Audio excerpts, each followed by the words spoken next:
lá, voltando aqui. Então, nesse segundo vídeo, a gente já vai falar aqui dos elementos que constituem uma obrigação, ok? Eu não sei se você tem na sua casa o Vademecum, né?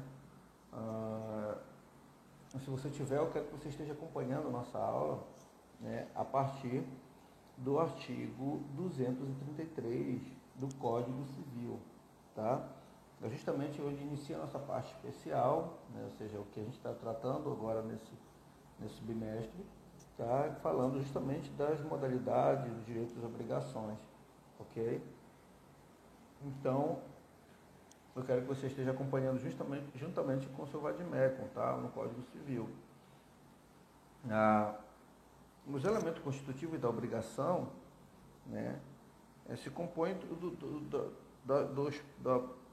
da relação jurídica em geral. Ele se compõe dos elementos da relação jurídica em geral, que são, vamos lá ver, são 3 elementos essenciais, tá? Então a obrigação ela se compõe desses elementos que são próprios das relações jurídicas. O primeiro elemento subjetivo da obrigação, tá?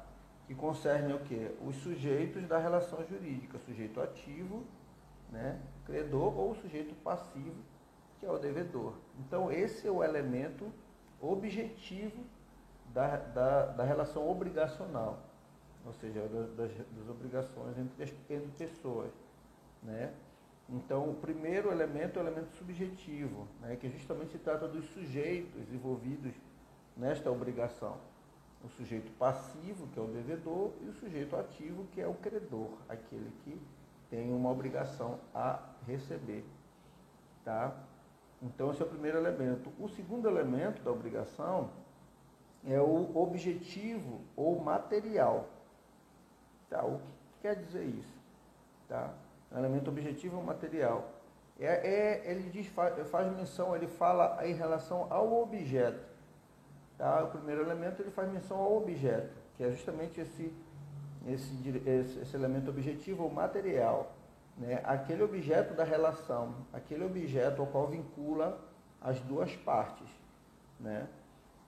Ou seja, né, é uma prestação em si, ok?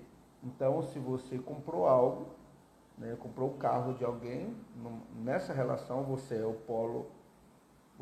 polo ativo, se você tiver o bem a receber, né, e o polo passivo é aquele que vai lhe entregar. E o objeto é justamente o automóvel, o carro, tá? Então, esse é o elemento objetivo ou material dessa relação obrigacional, tá?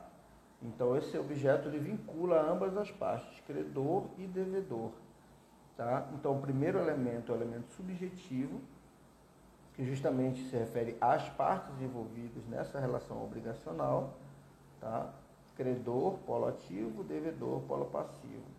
O segundo elemento tem a ver com o elemento objetivo ou material dessa relação jurídica, que é o quê? O próprio objeto da prestação, tá? Então,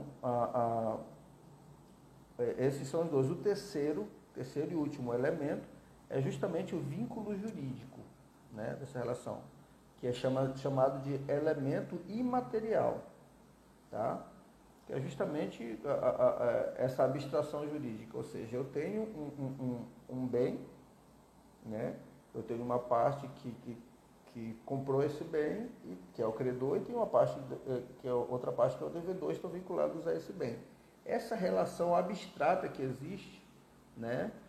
Eu comprei algo de alguém, paguei por isso, automaticamente eu tenho o direito de receber a contraprestação, que é a entrega do bem, que é justamente o cumprimento do elemento objetivo ou material, que é a entrega do objeto, né? Então, essa relação abstrata, essa relação jurídica existente por trás dessa obrigação, né, ela define o terceiro elemento, que é o vínculo jurídico, ou um elemento imaterial.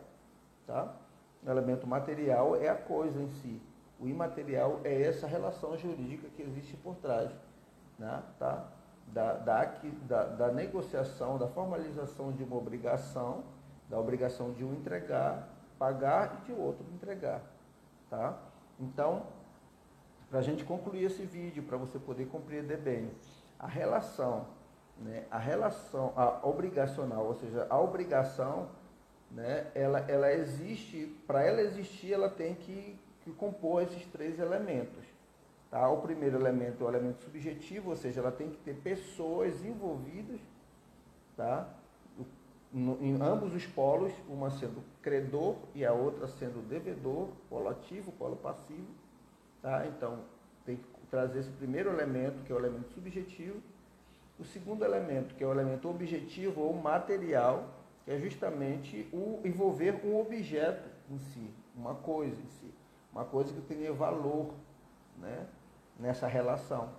E o terceiro elemento é justamente o vínculo jurídico, que é o elemento imaterial, ou seja, essa relação abstrata, alguns doutrinadores chamam de espiritual, né, que envolve essa relação, ou seja,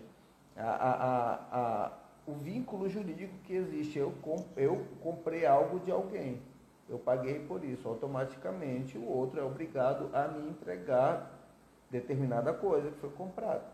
Então, se não cumprir, existe toda uma consequência. Então, esse vínculo, essa relação abstrata, né, esse vínculo jurídico abstrato, né, é justamente o terceiro elemento que compõe os elementos constitutivos da obrigação. Então, o primeiro elemento subjetivo, o segundo elemento o objetivo ou material, e o terceiro elemento o vínculo jurídico, que é essa relação imaterial, abstrata ou espiritual, como alguns doutrinadores chamam. Fechado? Então vamos passar para o terceiro vídeo, para ficar bem tranquilo de compreender.